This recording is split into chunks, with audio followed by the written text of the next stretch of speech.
So as you guys probably know, recently I just finished up a massive Elden Ring series. I did about 4 playthroughs and spent a total of 100 hours on the game. So after all of that, I was curious to see what it would be like to revisit Dark Souls 2. So for anybody that's been watching the channel for a while, obviously we've already done a playthrough on Dark Souls 2, however, that's not the save we're gonna do. We're gonna start up a fresh game. We're not doing like a whole new series or anything like that. We're gonna be diving in, playing for about 30 minutes, just seeing how the game holds up. I must say, despite this game's flaws, it has one heck of an opening. There's something here about the visuals and the color palette, I love it. It honestly really drew me in the first time that I played it. Here we are at the Things Betwixt. Man, I'm so used to being like over level 150. It's been so long since I've seen my health and stamina be that low in this game. Right off the bat, it's always just kind of been weird to me how there was such a downgrade in like the graphics in this game compared to Dark Souls 1. Fidelity wise, I don't think that this game actually does look worse, but there's something about it. I guess it might just be the art style. It just doesn't hold up as well as Dark Souls 1 did. Then obviously we walk in here, we have the cutscene with the grandmas. This threw me off so hard when I first played the game because you gotta remember, in Dark Souls 1,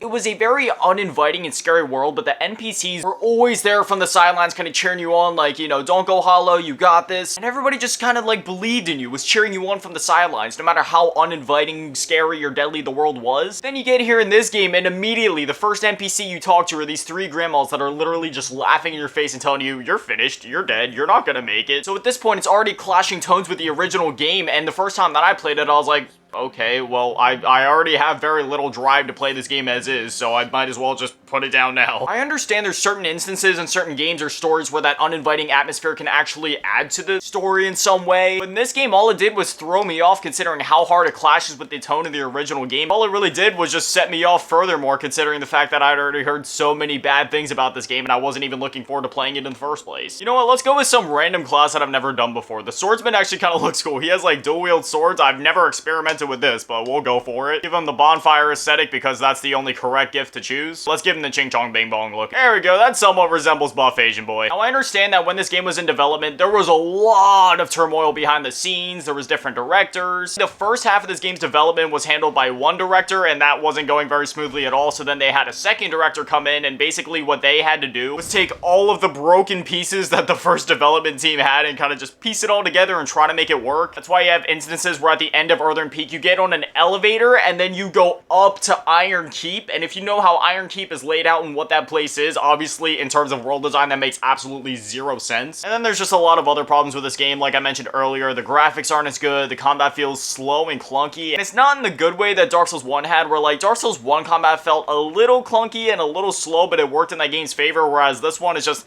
it's very clunky in an awkward, I don't even want to play this anymore kind of way.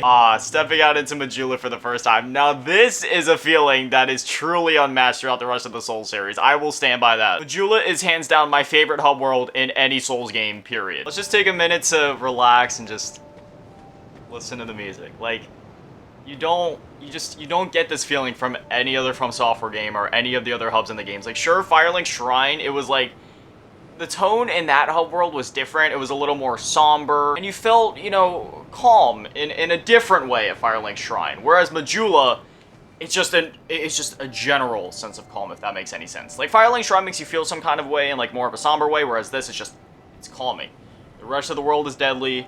Everything's trying to kill you. Even the game's mechanics itself, with how clunky it is trying to kill you when you get here, and it's just, it's beautiful, honestly. You know, I've said a lot of bad things about Dark Souls 2, but I will say this much. This game does definitely get more hate than it deserves. Does it deserve some of the hate that it gets? Absolutely. But I do not think that this game is the absolute travesty that so many people try to make it out to be. Again, does it have some flaws? Absolutely. It has many flaws. But is it a bad game? Not even close. Furthermore, is it a bad Souls game even? I really don't think so. Someone in the comments of my original Dark Souls 2 series put it best. This was like Elden Ring before Elden Ring. Immediately from the start from Majula, you have multiple branching paths and multiple viable branching paths. Like if you want, you can go to Forest of the Fallen Giants first if you want to follow like the standard path of progression, or you could go off to Heidi's Tower of Flame. Sure, it'll be a bit more difficult, but you can totally pull it off. I mean, in most playthroughs, I actually end up going there first. I go there, I do the Dragon Rider cheese. for some easy early levels, and then I go tackle Forest of the Fallen Giants. In this one, I decided just to come here just for the sake of the video and doing things in order. But otherwise, if this was just a standard playthrough, I usually go there and cheese him immediately before doing literally anything else. Now, as we approach Forest of Fallen Giants, you guys won't see it here because, like, right down here at the start, it isn't too bad. But once we, like, climb up the ladder and get up to the one spot where the corpse is, you're about to see my #1 problem, not with Dark Souls 2, but rather Dark Souls 2 Scholar of the First Sin. Because when you look at Dark Souls 2 and Scholar of the First Sin, they are two completely different games. Enemy placements are different, enemy numbers are different, sometimes items, NPCs and such are at different locations. Prime example of one that really annoyed me recently in the original Dark Souls 2 Vanilla, as long as you bought the DLC, the ring that you needed to get into it was automatically deposited into your inventory as soon as you downloaded the DLC, but in Scholar of the First Sin, you had to go all the way back to the Black Gulch and do a whole complicated set of arbitrary tasks just to access the DLC. It was really bizarre. As we climb up here, you're about to see it. How many enemies we got? We got 1, 2, 3, 4, 5. And we get a 6, and then a 7, and then an 8. Got some more over here. We got a 9, and then a 10, and then we go, ooh, 11 and 12. That is 12 enemies. 1 dozen enemies. This is my issue with not Dark Souls 2. This is not the fault of Dark Souls 2. This is the fault of Dark Souls 2 Scholar of the First Sin. The quote-unquote definitive edition, the quote-unquote remaster, the better version, no, this is not. In my original playthrough, I played Scholar of the First Sin edition first. That was how I experienced the game, and honestly, I wish I could have experienced Vanilla first, because since I completed my Scholar of the First Sin edition playthrough, I have gone back and played Dark Souls 2 Vanilla, and if you guys hate Dark Souls 2, but you have only played Scholar and have never gotten the chance to play Vanilla, I highly recommend you go back and play Vanilla. Vanilla is better for so many reasons. First off, the enemy spam is nothing like this. Not in all cases, but most cases, the enemy placement actually tends to make more sense in Vanilla along with the enemy numbers. Like, here in Vanilla, you'd only be going up against like 4 or 5 enemies, if I remember correctly. It's not 12. Scholar of the First Sin just made so many random and unnecessary changes across the board when it comes to enemies, enemy placements, item placements, certain ways you have to like tackle quests like I mentioned before with the DLC. Just a lot of really bizarre stuff. Believe it or not, Iron Keep and Shrine of Amana, while they're still slightly annoying in Dark Souls 2 Vanilla, they are nowhere near as bad as what we got here in Scholar. Now again, do I think Scholar of the First Sin is like genuinely a bad game or a bad Souls game? No, even with my complaints, I don't find this game to be that bad, and you know,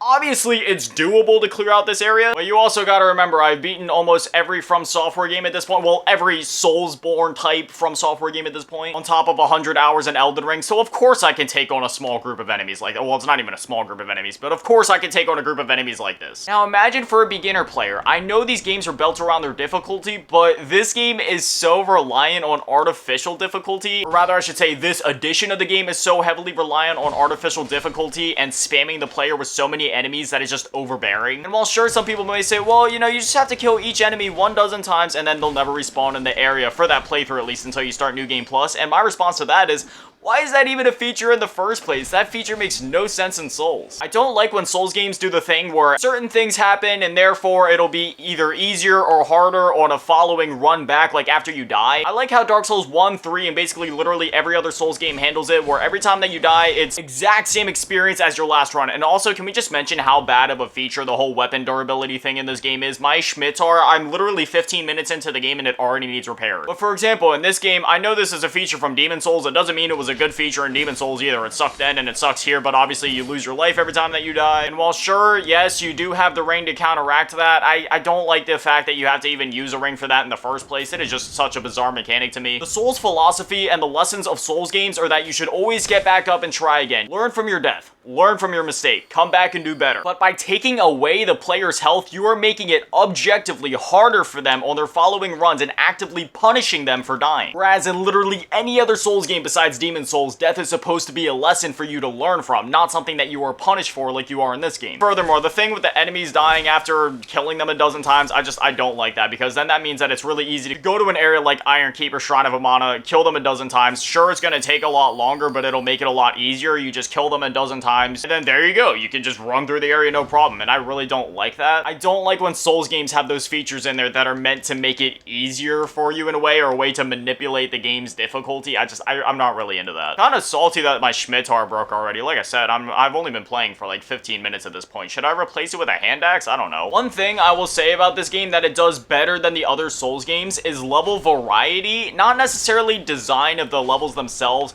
but the fact that there's such a huge variety of the levels themselves. You got snowy areas, you got forest areas, you got swamps, you got giant magma castles. Like, there is such a huge variety of levels in this game. It has more variety than any other From Software game outside of Elden Ring. I mean, if I think back to Dark Souls 1 right now, we have a big spooky castle, another big medieval looking spooky castle, medieval looking spooky library, you got the catacombs, you got the lava area down below with Lost Izalith. We don't talk about that one. Then you got stuff like the crystal caves, but you know, there's not as much variety in that game as there is in Dark Souls 2, and Dark Souls 3 to a certain extent doesn't even have the variety that Dark Souls 2 does. Now, is that to say that the levels in DS2 are actually any good? Not really. Most of them are pretty subpar. Northern Peak, Black Gulch, Iron Keep, Shrine of Amana, all absolutely terrible areas. But hey, we gotta give props where it's due. They were really ambitious with the amount of levels they put in this game, and it had a great variety. Just sucks that the world design was so subpar, and you could clearly tell that these levels were stitched together so haphazardly. Going back to the thing where you take the elevator from Northern Peak